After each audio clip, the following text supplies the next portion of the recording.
బంగ్లాదేశ్లో హిందువులు అనేటటువంటి వాళ్ళు అయితే మతం మారండి, లేకపోతే ప్రాణాలు కోల్పోండి, లేదా దేశం విడిచిపోండి.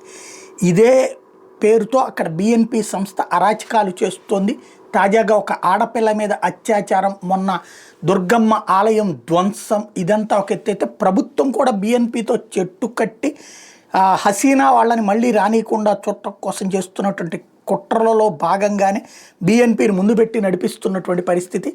చివరికి సైన్యము అక్కడ ప్రభుత్వం మాట వినే పరిస్థితి లేదు, లేదా ఇటు హిందువులకి రక్షణ కల్పించే పరిస్థితుల్లో లేదు. తాజాగా చూస్తే మొన్ననే హిందూ సన్యాసిని అరెస్ట్ చేసి, ఏదైతే హరే రామ హరే కృష్ణ సొసైటీ సంబంధించిన సన్యాసిని అరెస్ట్ చేసినటువంటి బంగ్లాదేశ్ ప్రభుత్వం ఇప్పుడు చిన్మయ కృష్ణ వాళ్ళ తల్లిని అరెస్ట్ చేసింది కొత్తగా.